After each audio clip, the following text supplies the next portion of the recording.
বাজারে একমাত্র কম দামি সবজি পেঁপে বিক্রি হচ্ছে প্রতি কেজি 40 টাকা থেকে 50 টাকায়। বাকিগুলো প্রায় 60 থেকে 80 টাকায় বিক্রি হচ্ছে। তবে 100 টাকার উপরে রয়েছে বেগুন, করলা, শিম, বরবটি ও কাঁকরোল। এর চেয়েও বেশি দামে বিক্রি হচ্ছে টমেটো ও গাজর। এসব সবজি কিনতে হলে ভাঙাতে হবে 100 টাকার আরও একটি নোট।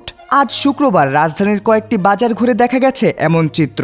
বিক্রেতারা বলছেন এখন বেশিরভাগ সবজির মৌসুম শেষ, শীতে নতুন করে সবজি ওঠার সময় আসছে সামনে, তাই বাজার দর একটু বেশি।